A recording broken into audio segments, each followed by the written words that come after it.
colleague goes sick and your staff forget to cancel her or his list as well as yours. And so Mrs. Verfootnik, George was always a fan of Mrs. Verfootnik. This is his archetypal patient. Mrs. Verfootnik turns up in your office and you've got a big list, and so you're working twice as hard. Well, you better go in that room and I'll come see you there. And I'm going backwards here. And at the end of the day, you're exhausted, right? Well, this is what's happening to his synergist, possibly. We'll see. So it can, and it looks good. It can manage one contraction and looks okay. But if you ask it, okay, are you really okay? It collapses. Or as George said, you know, he said to his son, sadly he lost his son, he says, John, have you washed your hands? Yes, Dad. Today? Oh, no, Dad. Specific. So let's take Ron's psoas. So keep your legs straight, Ron. Turn it out like this. And push up to the ceiling. Nice and strong. Okay, drop it down. Give him a little rest. And then come back and say, today? Yes. Both of them? No. Okay? So now, Ron can't do that with that side. Okay? Let's check his other side. The other side, push, I'm going to turn my back to you, but push up. Relax. Big strong guy like Ron, he should be able to do this twice. It's a hard test to do, but he can still do it. So that one can do multiple tests. This one can only do one before it fails. Right? So now we know that his lumbar spine is not in integrity. Right? It's not really safe because one of its major, remember the psoas attaches to the discs, the transverse processes, and the bodies of the whole of the lumbar spine. Okay? And it comes down with the iliacus coming out of the ilium and attaches to the lesser trochanter. So it's doing this, isn't it? It's doing this all the time. It's bending over and so on. So with Ron, we've got two major support structures for his lumbar spine and his anterior pelvis, which are not working. Now, taking this model, yes, what's this side? So now we're going to test the gluteus maximus, okay? Make sure the knee is fully bent and push up, okay? Seems to work fine, okay? Now turn towards the hall, this way, Ron. Turn towards me. What I'm going to do is stretch the gluteus max. That's it, just lie there. And we'll take the hamstring and gluteus max and stretch them. I'm not a ballerina. Oh, I thought you were. Oh, now lie on your face. All those years in the ballet here. Now bend here and push up. Nothing. No. Now that's the biggest, second biggest muscle he's got. He should be able to do that. Right? He can't today. No. Let's try this one. Bend here. Bend you. Make sure they bend the knee. Push up. He can do that fine. So now we find the two biggest muscles in his body and one of the third major ones that attach to the lumbar spine are not really working. Right? So whatever else we know about his sciatica, we know that his body is not happy and not doing what we thought it was doing if we'd have tested them in the clear. Now turn onto your back again, Ron. I mean, this is really old stuff, but it works and it applies to human beings because we're all ancient creatures coming out of the mists of time, so we all operate on these basic principles. Now, the final thing that you've probably learned and forgotten were these ideas of gait reflexes. So we're going to put him into gait. We're going to just do the flexion part of it. Push up to the ceiling. Now, I do this mainly, you see, he can push, push, push. Keep your arm up, push up. Now swap your arms over, mainly to interest the patient, all right? Because that's weird, all right? When he's got, and the patient thinks, oh, why is that? And then, although I don't do a show-off kind of practice, it's no harm to engage the patient's interest and show them how the body is a complex system. That when they're walking along like this, the leg doesn't work, all right? But when they bring that one up, it does. Why is that? So you can explain to them that there are various reflexes to the foot. Reflexes in the foot. In the foot. Yeah. And it'll be liver 2 or 3, all right? That will may affect things at the other end.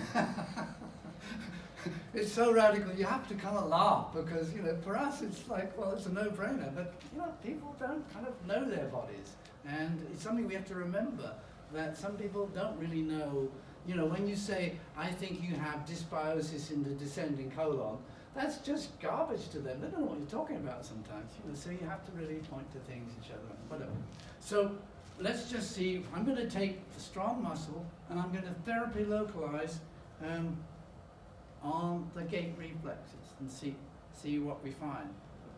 And there, liver 3 shows up, liver 2, it's usually 2 or 3 for the flexion phase. And it's so, and I find it's more 3 than 2, but there we are, that's just me. So it will be a little bit tender. Is that tender? Yeah, it is. So if you remember, we're going to stretch the gluteus max again, because he's a ballet dancer. That's it. Now lie face down again. Face down. Yep. Okay. And now just, no, wrong one. Don't allow the patient to lift one limb up because they might lift the wrong one up. Okay, push up, lift up, and push. Okay, so still weak.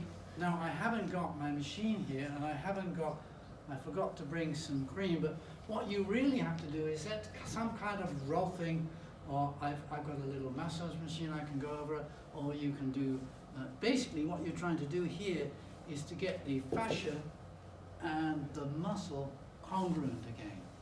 So there's an incongruence between the fascia and the muscle, all right?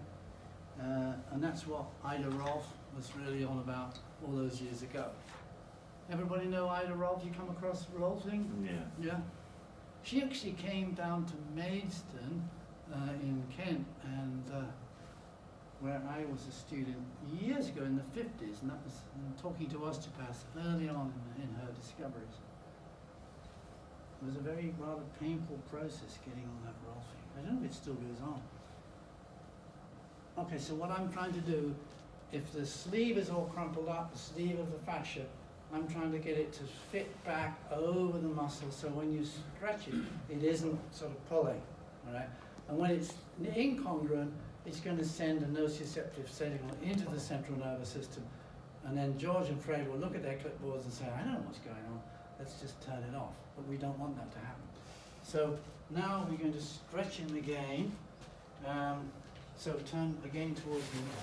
I wouldn't do all this necessarily. All this, it's taking much longer to do than it does to do the practice. At least. Okay, you can do that. Now lie on your face again, Ron. Last time, thank you very much. Now bend here and push up. So now we've got the gluteus maximus, the psoas, and the quadriceps, and the gait working back. Piezoelectric stimulator, you could put a needle in here, you could rub it, but it's more painful to rub it, and you can probably feel that a little bit. Now what I'm doing now is I'm treating Ron, going backwards from the last part of the problem, which is just an effect from all these other things, okay, back to the beginning. So this is the kind of effect, and I would say this is the cause. All right, are we on the right side, Ron? We moved over, we swapped over? Mm-hmm. We're still... Sciatica was on the left side. Okay, so that's okay. So there you go. So in his case, his gait is this one. Now let's do this. He should be strong. So we've treated that kind of effect, but we haven't really got to the cause. And I would say the small cause, and then it's a bigger cause, because there's always a bigger cause, all right? It's a complex series of causes, but the cause for our discrete little piece this morning is there, all right, in the spindle cells in his abdominal muscles, which are then turning off the leg, which are then affecting the psoas, which are then affecting gluteus maximus, all right? Is this the whole of his problems? Will this bring peace to Syria? No, right?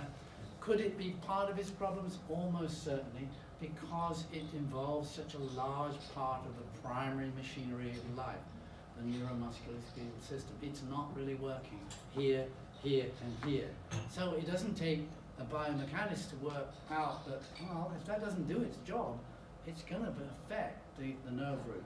What time do we have coffee? Not yet. 10 minutes still. 10 minutes. Okay. So, what do we do about this? So, we could try and therapy localize the spindle cell. Can I just pull this up, Rob? Oh yeah. Yeah? You might find that my abdomen is a bit interesting, especially when I'm standing. There's weakness here.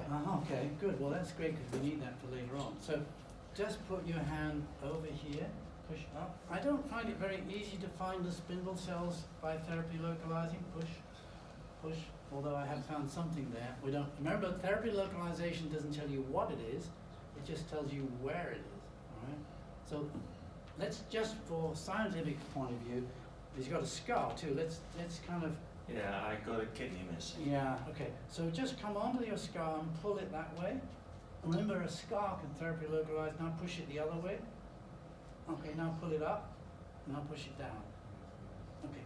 So the scar doesn't seem to be active in that sense. So maybe let's just, and then here we're just doing, probably in the practice, I would just go over the whole of the abdominal muscles. And what we're going to do is, the spindle cells seem to just become slightly waterlogged or slightly stretched, and if you just push the spindle cells together, it's usually the spindle cells, but it could be the Golgi tendons, you just push them together, that's usually enough somehow or other. We don't really know enough about the basic science of this, but it works. We should find that, I'm just going around where it therapy localizes. Okay, now, in here, tighten your tummy muscles, tight, tight, tight, tight, and push up. You can relax your tummy, push, push, push. Okay, so that no longer is doing that inhibitory effect, okay? So we found that in his right abdominal rectus and possibly the obliques, there is signaling at some stage or another. We don't know, and this is always the difficult question to answer. Well, when did I do this? What can I do not to do it? And you know, you have to go through that explanation, say, look, going to the gym and doing 6 of these or 5 of these is not going to make any difference. It's not that kind of a problem. It's a software problem, and we just have to get rid of the sort of virus in the software, if you like. We have to reset the signaling system. And so we've reset that, but we haven't dealt with the other 2 things. So what happened to the psoas? So bring your leg, actually turn around the other way when you're on, so you swivel around. Thank you.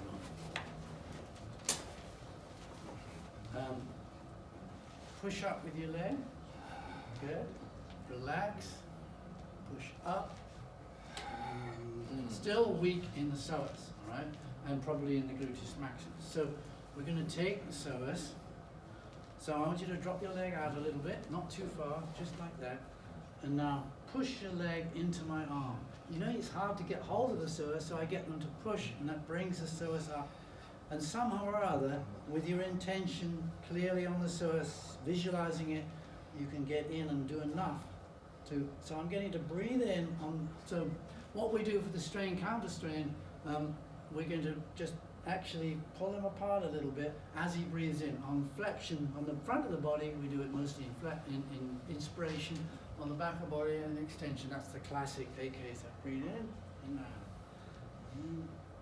And we're just stretching the body apart. Okay, the muscle apart. Okay. So now we can see, can he do 2 contractions? Push up. Yes. 1. But the really crucial one was what he does next. Push up. And now It's getting better. It's getting better. For the first time in, we don't know how long. This could have come on as he came down this morning, or it could have been whenever, 2 years ago. We don't really know. It's been for years. Yes, yeah. So now his psoas and his quadriceps are turning on. That's a good step.